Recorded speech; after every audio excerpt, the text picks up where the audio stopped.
الحمد لله رب العالمين والصلاة والسلام على سيد الأنبياء وخاتم المرسلين وعلى آله وصحبه ومن تبعهم بإحسان إلى يوم الدين. أما بعد فأعوذ بالله من الشيطان الرجيم. بسم الله الرحمن الرحيم. قال الله تبارك وتعالى: ما كان محمد أبا أحد من رجالكم ولكن رسول الله وخاتم النبيين وكان الله غفورا رحيما.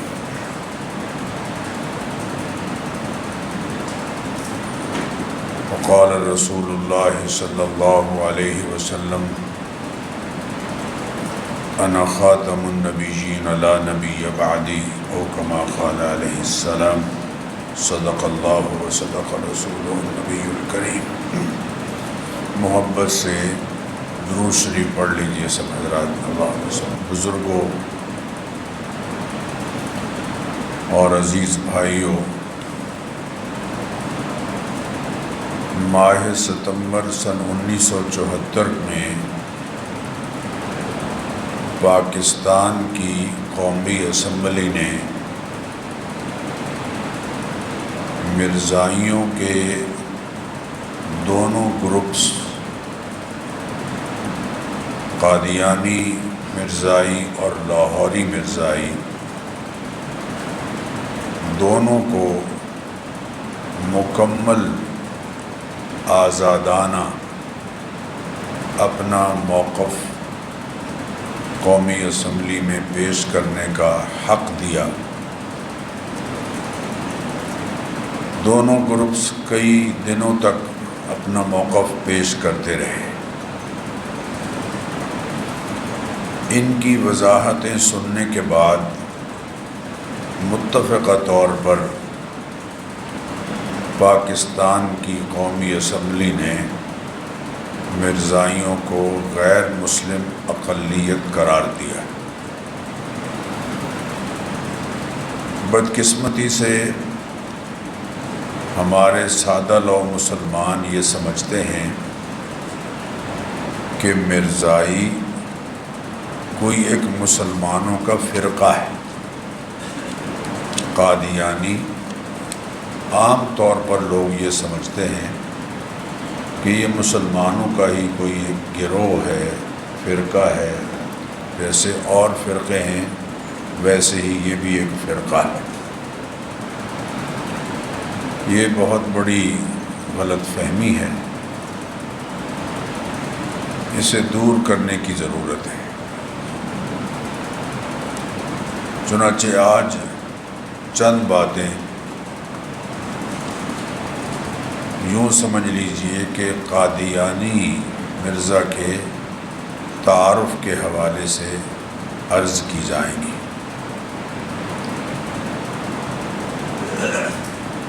یہ موضوع کس قدر اہم ہے اس کا اندازہ آپ اس سے کیجئے کہ استاذ العلماء حضرت مولانا محمد انور شاہ کاشمیری رحمۃ اللہ علیہ بیمار تھے. مرض الوفات میں انہوں نے فرمایا کہ میری چارپائی اٹھا کر مسجد کے محراب میں لے جاؤ، اور وہاں رکھوا کر انہوں نے آخری وصیت کی. وصیت کے الفاظ بڑے غور طلب ہیں. انہوں نے فرمایا تھا: اس امت کے لیے اب تک قادیانیت سے بڑھ کر کوئی فتنہ وجود میں نہیں آیا. مسلمانوں کے ایمان کو اس فتنہ ارتداد سے بچاؤ اور اپنی ساری قوتیں اس پر صرف کر ڈالو. یہ ایسا جہاد ہے جس کا بدلہ جنت ہے، اور میں اس بدلے کا ضامن ہوں. اللہ اکبر۔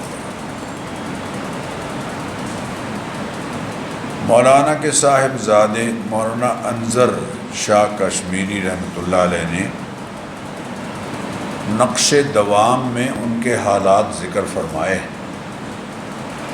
اس میں انہوں نے مولانا انور شاہ کشمیری رحمۃ اللہ علیہ کا ایک ارشاد ذکر فرمایا ہے۔ وہ فرماتے ہیں کہ ہم پر یہ بات کھل گئی ہے کہ گلی کا کتا بھی ہم سے بہتر ہے اگر ہم تحفظ ختم نبوت نہ کر سکیں۔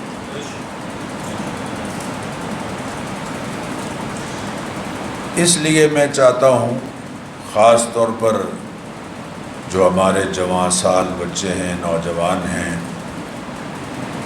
ان پر یہ بات واضح ہونی چاہیے کہ قادیانیت کوئی دین یا مذہب یا مذہبی گروہ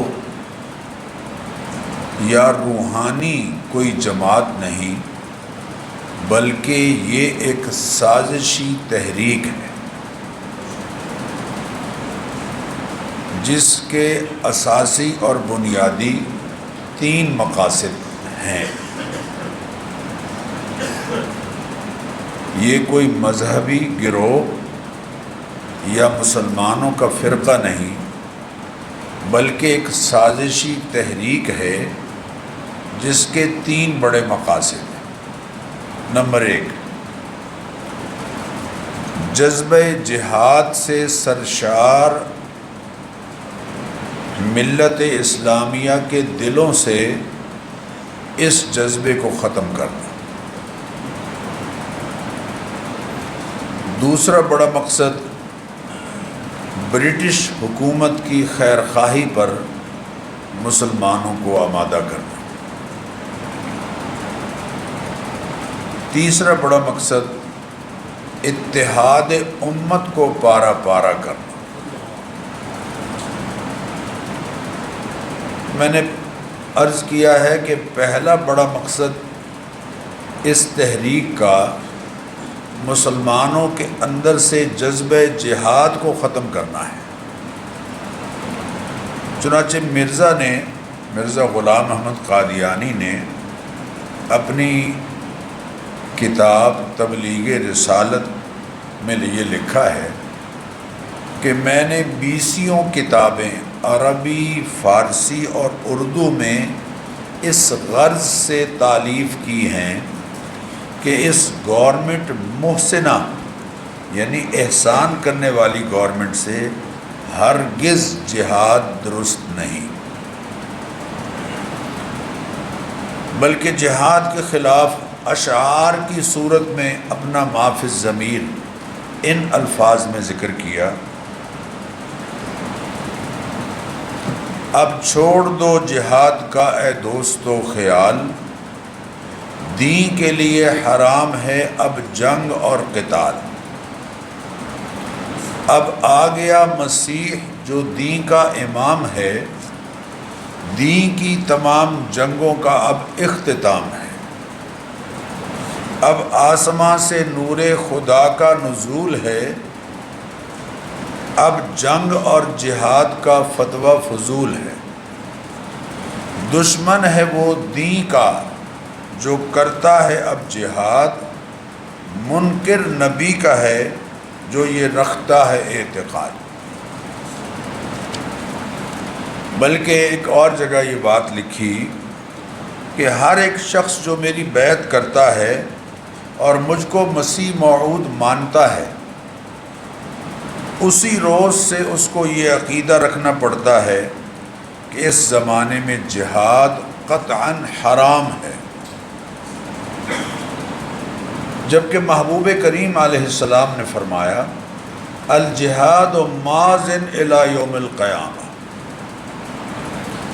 جہاد قیامت تک جاری رہے گا، کسی ظالم کا ظلم یا کسی عادل کا عدل اسے ختم نہیں کر سکتا۔ ظلم کے خاتمے اور عدل کے قیام کے لیے جہاد کا جاری رہنا یہ اللہ کے حبیب صلی اللہ علیہ وسلم کا فرمان ہے۔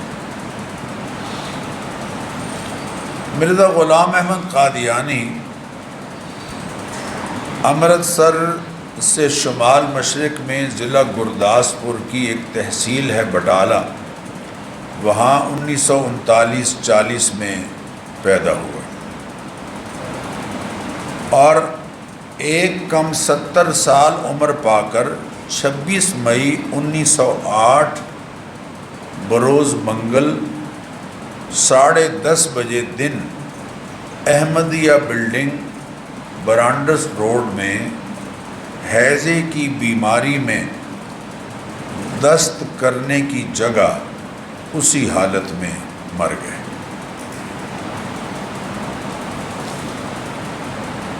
مغل قوم کی جو سب کاسٹ ہے برلاس، ان کا تعلق اس قوم سے تھا۔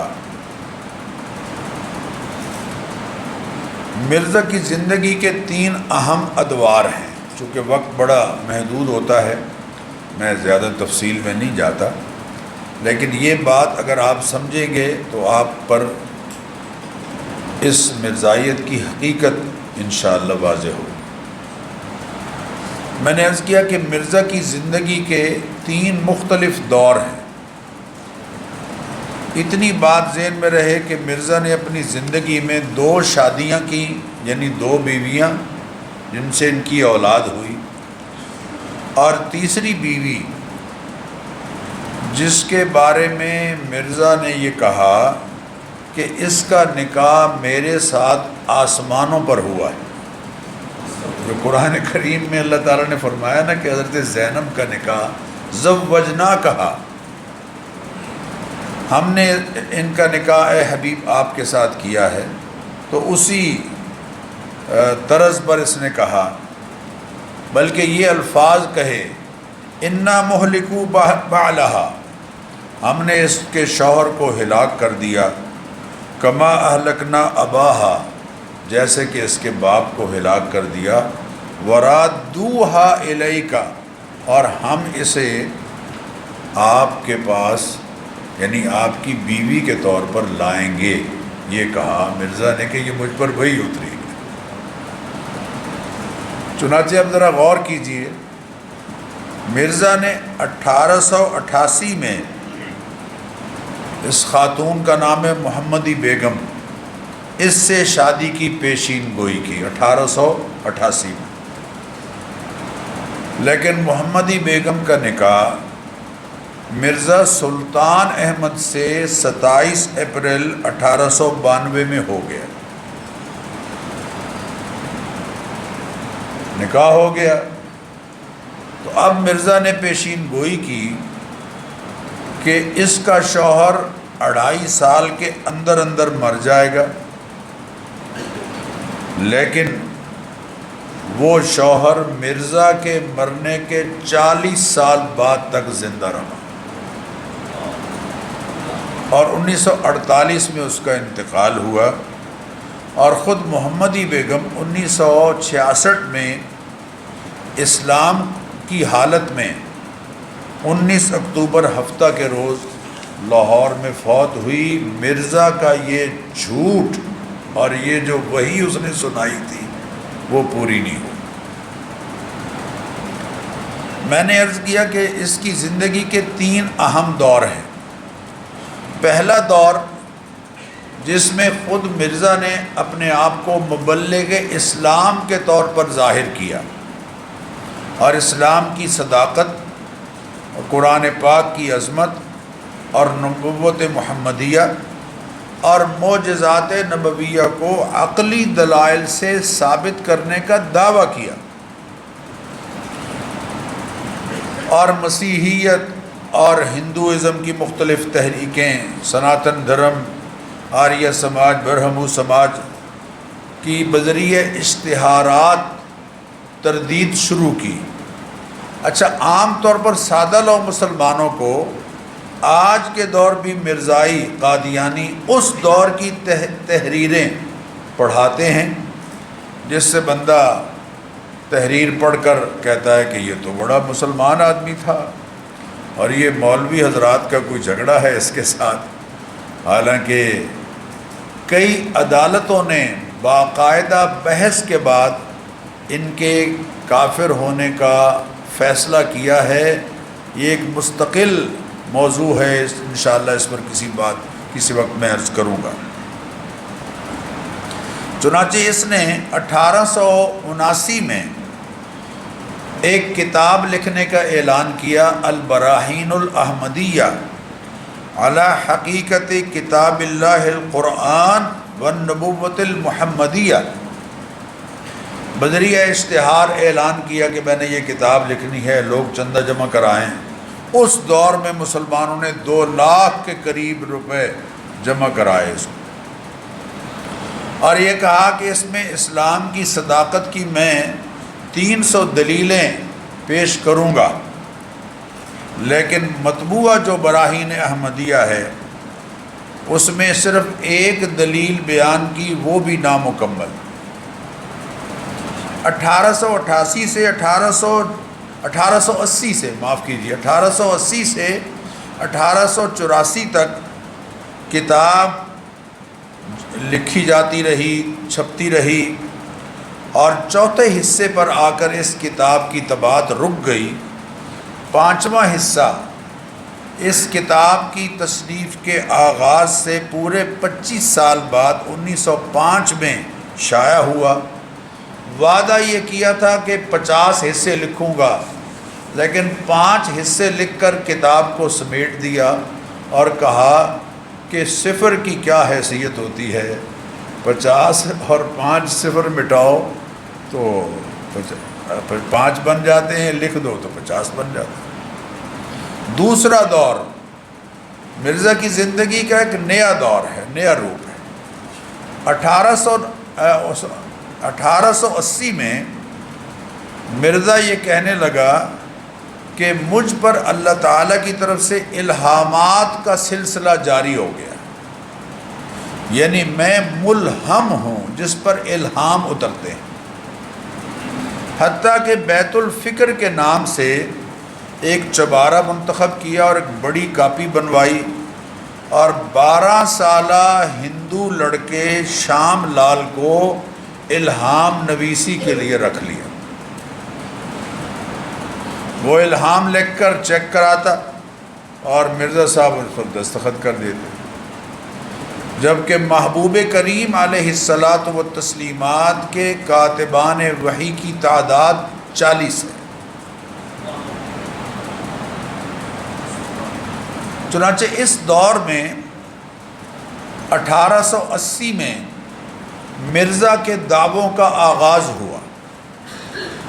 اس نے دعویٰ پہلا یہ کیا کہ وہ مامور من اللہ ہے، یعنی اللہ کی طرف سے اسے حکم ہوا ہے کہ وہ مجدد امت کے طور پر اس امت میں تجدیدی کام کرے۔ البتہ اس وقت تک براہین احمدیہ میں یہ لکھتا رہا کہ حضرت صلی اللہ علیہ وسلم حقیقت میں خاتم المرسلین ہیں، اب کسی جدید شریعت اور کسی نئی وحی کی ضرورت نہیں۔ 1881 میں حکیم نور الدین بھیروی کے مشورے سے مہدی موعود ہونے کا دعویٰ کیا کہ وہ مہدی کہ جس کے بارے میں مسلمانوں کا خیال ہے، عقیدہ ہے کہ وہ آئیں گے، وہ میں ہوں۔ اس سے پہلے جتنی تصنیفات ہیں، مثلا براہین احمدیہ ہے، اس میں اسلام کی حمایت اور مذاہب باطلہ کا رد کرتا رہا ہے۔ 1891 میں فتح اسلام کتاب لکھی، اس میں پہلی بار یہ دعویٰ کیا کہ میں مسیل مسیح ہوں۔ پہلے یہ کہا کہ میں مسیل مسیح ہوں، پھر یہ کہا کہ میں مسیح موعود ہوں، یعنی وہ عیسیٰ علیہ السلام جن کے آنے کا مسلمانوں سے وعدہ کیا گیا ہے، وہ میں ہوں۔ میں صلیب کو توڑنے اور خنزیروں کو قتل کرنے کے لیے بھیجا گیا ہوں۔ میں آسمان سے اترا ہوں اور ان پاک فرشتوں کے ساتھ جو میرے دائیں بائیں تھے۔ اب جب یہ بات اس نے کی تو لوگوں کو تو پہلے سے پتہ تھا حدیث کی روشنی میں کہ نزول مسیح علیہ السلام دمشق میں ہوگا، تو مرزا نے تعبیر یہ کی کہ دمشق میں بھی بد مزاج لوگ رہتے تھے اور قادیان میں بھی ایسے ہی رہتے ہیں، لہذا قادیان بھی ایک طرح دمشقی۔ دوسری نشانی جو احادیث میں بیان ہوئی ہے کہ حضرت عیسیٰ علیہ السلام جب اتریں گے تو ان پر 2 زرد چادریں ہوں گی، 2 زرد چادریں اوڑھے ہوئے اتریں گے۔ تو مرزا نے کہا کہ زرد چادروں سے مراد 2 بیماریاں ہیں، چونکہ زرد رنگ بیماری کا رنگ ہے، ایک اوپر کی چادر، ایک نیچے کی چادر۔ مجھ میں بھی 2 بیماریاں ہیں، ایک اوپر کے دھڑ میں، اور وہ سر درد ہے، ہمیشہ رہتا ہے، اور سر چکراتا رہتا ہے، اور نیند مجھے کم آتی ہے، اور تشنج اور دل کی بیماریوں کے دورے مجھے پڑتے رہتے ہیں، اور نچلے دھڑ میں بھی بیماری ہے، مجھے شوگر ایک مدت سے ہے، بسا اوقات 100 دفعہ دن رات میں مجھے پیشاب کی ضرورت پڑتی ہے، لہذا یہ 2 بیماریاں ہیں۔ تیسری نشانی حضرت عیسیٰ علیہ السلام کے بارے میں یہ بیان ہوئی کہ وہ دمشق کی جامع مسجد کے مشرقی مینار پر اتریں گے۔ جب لوگوں نے یہ کہا کہ وہ تو مشرقی مینار پر اتریں گے، اب ذرا غور کیجئے جو میں بات عرض کر رہا ہوں، تو 1930 میں سنگ بنیاد اس مینار کا رکھا گیا، یعنی قادیان کے مشرقی حصے میں مینار تعمیر کیا جائے، یہ فیصلہ کیا۔ 1900 میں فیصلہ ہوا، چندہ جمع کرنا شروع کیا، اور 1903 میں اس مینار کی بنیاد رکھی گئی، اور مرزا کی زندگی میں تعمیر مکمل نہیں ہو سکی۔ مرزا کے مر جانے کے بعد مینار تیار ہوا، جس کا افتتاح اس کے بیٹے مرزا بشیر الدین محمود نے کیا۔ مرزا نے یہ دعویٰ کیا کہ حضرت عیسیٰ علیہ السلام فوت ہو چکے ہیں، اور کشمیر میں وہ زیر علاج رہے، وہیں فوت ہوئے، اور سری نگر کے محلہ خان یار میں جو ایک مشہور قبر ہے وہ حضرت عیسیٰ علیہ السلام کی قبر، یہ دعویٰ کیا۔ یہ 2 دور ہیں جو میں نے عرض کیے ہیں۔ تیسرا دور، مرزا کی زندگی کا تیسرا دور، جس میں مرزا نے مسیح موعود سے آگے بڑھتے ہوئے نبوت کا دعویٰ کیا۔ دیکھیے، ہمیں کوئی مرزائیوں سے کوئی زمین کا کوئی جھگڑا نہیں ہے، کوئی جائیداد کا جھگڑا نہیں ہے، اور جو سادہ لو مسلمان ان کو مسلمانوں کا فرقہ سمجھتے ہیں، ان کو یہ بات اچھی طرح سے سمجھ لینی چاہیے کہ یہ فرقہ نہیں ہے مسلمانوں کا، اس لیے کہ مرزا نے مسیح موعود ہونے کا دعویٰ کرنے کے بعد اگلے مرحلے میں قدم رکھتے ہوئے نبوت کا دعویٰ کیا۔ اور یہ بات آپ سب سمجھ لیں کہ نبوت کسی نبی کو بھی تدریجاً نہیں ملی، سٹیپ بائی سٹیپ، کہ پہلے انہوں نے اپنے ولی ہونے کا دعویٰ کیا ہو، پھر انہوں نے ملہم ہونے کا دعویٰ کیا ہو، پھر انہوں نے جا کر نبوت کا اعلان کیا ہو۔ یہاں تو حال یہ ہے کہ آگ لینے کو گئے اور پیغمبری مل گئی۔ حضرت موسیٰ علیہ السلام کو کیا معلوم تھا پہلے کہ جہاں وہ آگ لینے کے لیے جا رہے ہیں اللہ تعالیٰ ان کو اعزاز بخشنے والے ہیں۔ نبوت نہ تدریجاً ملتی ہے، نہ تدریجاً ملتی رہی ہے، بلکہ مکمل ملتی رہی، اور وہبی طور پر ملتی رہی، وہبی طور پر، کسبی نہیں، یعنی محنت کے ساتھ نہیں، بلکہ من جانب اللہ عطا کے طور پر۔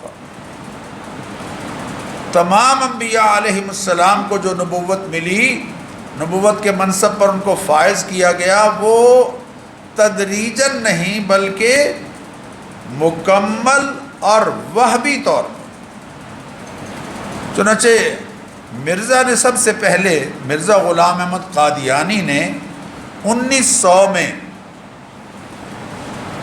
نبوت کا دعویٰ کیا۔ 1900 میں خطیب جمعہ نے دوران خطبہ مرزا کے نام کے ساتھ جب نبی اور رسول کے الفاظ پڑھے تو اسی مجمع میں مولانا سید محمد احسن امروہی وہ کھڑے ہو گئے اور انہوں نے فرمایا کہ یہ کیا کہہ رہے ہو؟ تو وہ جو خطیب تھے عبد الکریم، انہوں نے مرزا سے کہا کہ حضور آپ بتلائیں کہ کیا میں غلط کہہ رہا ہوں؟ تو مرزا نے کھڑے ہو کر کہا، مولوی صاحب یعنی سید محمد احسن امروہوی کو خطاب کرتے ہوئے کہا، ہمارا بھی یہی مذہب ہے اور دعویٰ ہے جو آپ نے بیان کیا ہے۔ عبد الکریم صاحب سے کہا۔ اب ذرا غور کیجئے، مرزا بشیر الدین محمود نے 1915 میں ایک کتاب حقیقت النبوہ لکھی اور اس کے سر ورق پر یہ الفاظ لکھے تھے، ایسی کتاب جس میں اصولی طور پر حضرت جر اللہ فی حلل الانبیاء مسیح موعود و مہدی معہود علیہ الصلاۃ والسلام کی نبوت و رسالت براہین قاطعہ سے ثابت کی گئی ہے۔ نعوذ باللہ ثم نعوذ۔ اس کتاب کے سر ورق پر خود مرزا کے اشعار جو لکھے گئے ہیں، جس میں مرزا نے یہ الفاظ کہے، فارسی کے ہیں اشعار، آنچ داد است ہر نبی را جام، داد آ جام را مرا بتمام۔ وہ اللہ جس نے ہر نبی کو نبوت کا جام عطا کیا ہے، مجھے وہ جام اللہ نے پورا پورا عطا کیا ہے۔ انبیاء گرچہ بودند بسے، من بعرفاں نہ کم ترم ز کسے۔ انبیاء علیہم الصلاۃ والتسلیمات اگرچہ بہت سے گزرے ہیں، عرفان ربانی کے لحاظ سے ان میں سے میں کسی سے کم نہیں ہوں۔ یہ الفاظ۔ اب اگر سن وائز مرزا کی زندگی کا جائزہ لیا جائے تو 1880 میں ملہم ہونے کا دعویٰ کیا کہ مجھ پر الہامات الہیہ نازل ہوتے ہیں۔ 1882 میں مجدد اور مہدی معہود ہونے کا دعویٰ کیا۔ 1891 میں مسیح موعود یا مسیل مسیح موعود ہونے کا دعویٰ کیا۔ 1899 میں ذلی اور بروزی نبوت کا دعویٰ کیا، اور 1901 میں باقاعدہ نبی اور رسول ہونے کا دعویٰ کیا۔ سادہ لوگ مسلمانوں کو یہ بات معلوم ہونی چاہیے، اس لیے میں نے آج کے خطبے میں یہ چاہا ہے کہ یہ باتیں عرض کی جائیں، حتیٰ کہ اپنی کتاب ایک غلطی کا ازالہ صفحہ نمبر 4 پر یہ الفاظ لکھے، اور وہ کتاب ہمارے پاس موجود ہے، آپ میں سے کوئی اسے دیکھنا چاہیں تو دیکھ بھی سکتے ہیں۔ حتیٰ کہ اپنی کتاب ایک غلطی کا ازالہ صفحہ نمبر 4 پر لکھا، محمد الرسول اللہ والذین معہ اشداء علی الکفار رحماء بینہم۔ سورہ فتح کی یہ آیت ہے، سورہ فتح کی آیت ہے۔ کہتا ہے اس وحی میں میرا نام محمد رکھا گیا ہے اور رسول۔ اس کتاب کے صفحہ نمبر 10 پر لکھا، میں بارہا بتلا چکا ہوں کہ میں بموجب آیت وآخرین منہم لما یلحقوا بہم بروزی طور پر وہی نبی خاتم الانبیاء ہوں، اور خدا نے آج سے 20 برس پہلے براہین احمدیہ میں میرا نام محمد اور احمد رکھا ہے، اور مجھے حضرت صلی اللہ علیہ وسلم کا ہی وجود قرار دیا ہے۔ یعنی ذلی اور بروزی نبی جس کو کہتے ہیں۔ اور اس کے بعد مرزا نے بے پناہ دعوے کیے، چنانچہ حقیقت الوحی میں 2 قدم آگے بڑھ کر مرزا نے کہا میں آدم ہوں، میں نوح ہوں، میں داؤد ہوں، میں عیسیٰ ابن مریم ہوں، میں محمد صلی اللہ علیہ وسلم ہوں۔ نعوذ باللہ سبحانہ۔ اچھا، قادیانیوں نے اپنا کلمہ تبدیل نہیں کیا، بلکہ مسلمہ کذاب کی طرح اذان بھی کہتے ہیں، نماز بھی پڑھتے ہیں، روزے بھی رکھتے ہیں، داؤ لگ جائے تو حج کرنے بھی چلے جاتے ہیں، زکوٰۃ بھی دیتے ہیں، کلمہ وہی پڑھتے ہیں جو مسلمان پڑھتے ہیں۔ لیکن ان کے ہاں کلمے سے مراد کیا ہے، یہ بات ذرا توجہ طلب ہے۔ اس بات کا ذکر کرتے ہوئے مرزا بشیر احمد ایم اے نے اپنی کتاب کلمۃ الفصل صفحہ نمبر 158 میں لکھا ہے، ہم کو، یہ ان کے الفاظ ہیں، ہم کو نئے کلمہ کی ضرورت پیش نہیں آتی، کیونکہ مسیح موعود یعنی مرزا قادیانی نبی اکرم سے کوئی الگ چیز نہیں ہے، جیسا کہ وہ خود فرماتے ہیں سارا وجودی وجودہ، میرا وجود ان کا وجود میرا وجود ہو گیا۔ نیز من فرق بینی و بین المصطفیٰ فما عرفنی وما رآ، جس نے مجھ میں اور محمد مصطفیٰ میں فرق کیا اس نے مجھے پہچانا ہی نہیں۔ پس مسیح موعود خود محمد الرسول اللہ ہے، جو اشاعت اسلام کے لیے دوبارہ دنیا میں تشریف لائے ہیں، اس لیے ہمیں کسی نئے کلمے کی ضرورت نہیں۔ ہاں اگر محمد الرسول اللہ کی جگہ کوئی اور آتا تو ضرورت پیش آتی، نعوذ باللہ سبحانہ۔ بلکہ قادیانیوں کا ایک مشہور شاعر گزرا ہے، ظہور الدین، گجرات کا رہنے والا، اس نے مرزا کی نبوت اور رسالت کا ذکر اشعار میں کیا ہے اور مرزا سے شاباش بھی حاصل کی۔ اشعار بڑے قابل توجہ ہیں۔ اس نے کہا نعوذ باللہ نقل کفر کفر نباشد، میں ان کے الفاظ ذکر کر رہا ہوں۔ کہتا ہے غلام احمد رسول اللہ برحق، شرف پایا ہے نوع انس و جاں میں، محمد پھر اتر آئے ہیں ہم میں، اور پہلے سے ہیں بڑھ کر اپنی شاں میں، محمد دیکھنے ہو جس نے اکمل، غلام احمد کو دیکھے قادیاں میں۔ جیسے مسلمان نبی کریم علیہ الصلاۃ والتسلیمات کی مدینہ منورہ کی طرف نسبت کرتے ہوئے رسول مدنی کہتے ہیں، رسول مدنی کہتے ہیں، بالکل ایسے ہی ظہور الدین ہمارے شاعر محترم بیٹھے ہیں تشریف فرمائے، رسول مدنی عام طور پر یہ ترکیب استعمال کرتے ہیں۔ تو ظہور الدین اکمل نے مرزا کے لیے رسول قدنی کی ترکیب استعمال کی ہے، رسول قدنی، پہلی بعثت، یہ اشعار اس کے ہیں، پہلی بعثت میں محمد ہے تو اب احمد ہے، پہلی بعثت میں محمد ہے تو اب احمد ہے، تجھ پہ پھر اترا ہے قرآن رسول قدنی۔ اے میرے پیارے میری جان رسول قدنی، تیرے صدقے تیرے قربان رسول قدنی، انت منی و انا من کا خدا فرمائے، میں بتاؤں کیا شان رسول قدنی، آسماں اور زمین تو نے بنائے ہیں نئے، تیرے کشفوں پہ ہے ایمان رسول قدنی، نعوذ باللہ سبحانہ۔ اب یہاں ایک بات میں آپ سب سے عرض کروں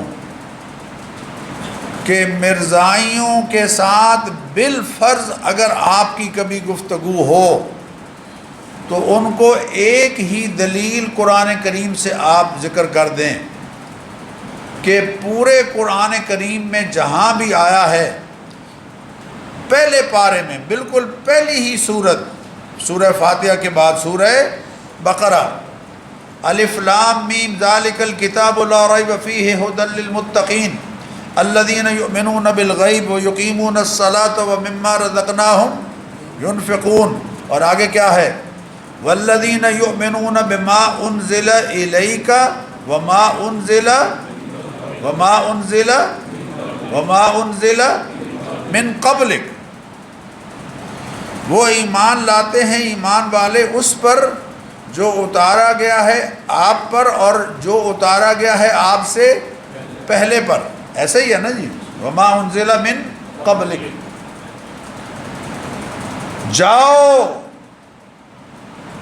بحیثیت سید کائنات صلی اللہ علیہ وسلم کی ذات کریمہ اور آپ کی ختم نبوت پر ایمان رکھنے والے کے، ہم تمہیں چیلنج کرتے ہیں کہ پورے قرآن کریم میں کہیں دکھاؤ کہ جس میں یہ آیا ہو کہ وما انزل من بعدک، وما انزل جو ایمان لائے اس پر جو اتارا گیا آپ پر جو اترا ہے آپ سے پہلے. پورے قرآن، بھئی اگر مرزا نبی ہے تو اس کا ذکر قرآن کریم میں کہیں نہ کہیں کسی گوشے میں تو ہوگا نا. تو چلو بتا دو کہ وما انزل من بعدک، اے پیارے جو آپ کے بعد بھی وحی اتری ہے اس پر بھی ہم ایمان لاتے ہیں. نہیں ہے پورے قرآن. ما كان محمد ابا احد من رجالکم ولكن رسول اللہ وخاتم النبیین وكان اللہ بكل شيء علیما. وكان اللہ بكل شيء علیما. ہر شے کا جاننے والا اللہ، اس نے یہ آیت اتاری ہے کہ ما كان محمد ابا احد من رجالکم ولكن رسول اللہ وخاتم النبیین. اور اسی کے حبیب سید کائنات صلی اللہ علیہ وسلم نے فرمایا ہے انہ سیکون فی امتی کذابون ثلاثون. میری امت میں 30 جھوٹے بے ایمان ہوں گے، کلہم یزعم انہ نبی اللہ. ان میں سے ہر ایک یہ دعویٰ کرے گا کہ میں اللہ کا نبی ہوں. خبردار، وانا خاتم النبیین لا نبی بعدی، میں خاتم النبیین ہوں، میرے بعد کوئی نبی نہیں آئے گا. اللہ کے حبیب صلی اللہ علیہ وسلم کی ختم نبوت پر قرآن کریم کی 100 آیات اور نبی کریم علیہ الصلاۃ والتسلیمات کی 210 سے زائد احادیث گواہ ہیں کہ آپ کے بعد بحیثیت نبی اور رسول اس منصب پر کوئی فائز نہیں ہوگا. آپ اس منصب پر فائز ہونے والے آخری ہیں. آپ کی نبوت آپ کی ختم نبوت زمانی بھی ہے اور آپ کی ختم نبوت مرتبی بھی ہے. میں نے یہ جملہ جو کہا ہے اس پر غور کیجئے کہ مرتبے میں بھی آپ نبوت کے منصب کی آخری چوٹی پر ہیں. اللہ اکبر اللہ. اور زمانے کے لحاظ سے بھی آپ نبوت کے منصب کی آخری نشانی.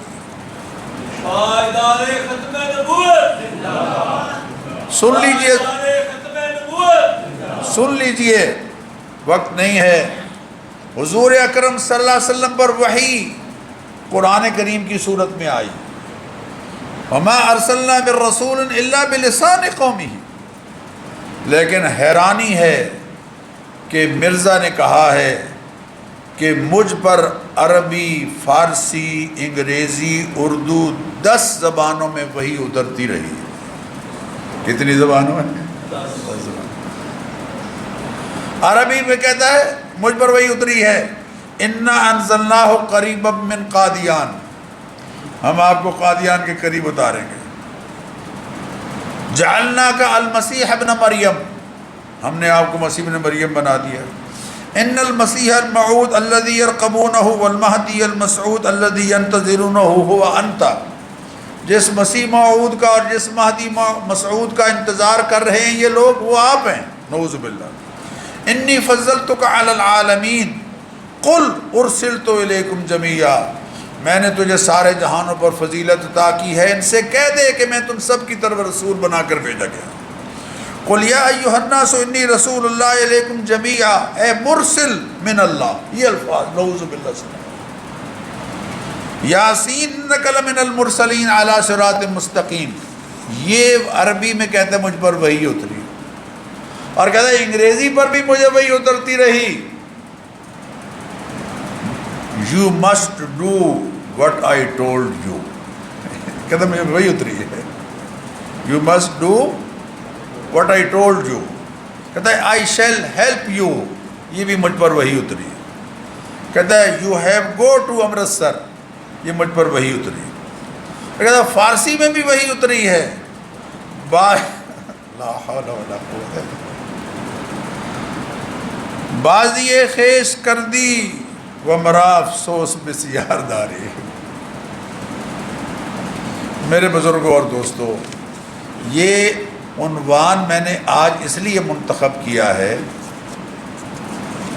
کہ پاکستان کی قومی اسمبلی نے ستمبر 1974 کو مرزائیوں کے دار اسلام سے خارج ہونے کا فیصلہ کیا تھا، جبکہ اس سے پہلے مختلف عدالتوں نے ان کے کفر کا فیصلہ عدالتی سطح پر تمام تر تحقیقات کے بعد کیا تھا، اور صرف پاکستان نہیں بلکہ ملائیشیا، انڈونیشیا اور دوسرے ممالک میں بھی ان کے کفر کا فیصلہ یقیناً ہوا، اور پاکستان کے آئین کو نہ تسلیم کرنے والی یہ سب سے بڑی جماعت ہے جو پاکستان کے آئین کا انکار کر رہی ہے، اس کے آئین کو تسلیم نہیں کر رہی۔ ایک سادہ لو نوجوان کے ذہن میں یہ بات ہرگز نہیں ہونی چاہیے کہ یہ مسلمانوں کا کوئی فرقہ ہے، یہ مسلمانوں کا فرقہ ہرگز نہیں، یہ ایک سازشی تحریک ہے جس کے 3 بڑے مقاصد میں نے شروع میں عرض کیے: جذبہ جہاد کو ختم کرنا، مسلمانوں کے اتحاد کو پارا پارا کرنا، اور انگریز اس دور کا جو حکمران تھا اس کی حکومت کی حمایت کرنا۔ اللہ ہم سب کو اس کی سمجھ نصیب فرمائے۔ وآخر دعوانا الحمد۔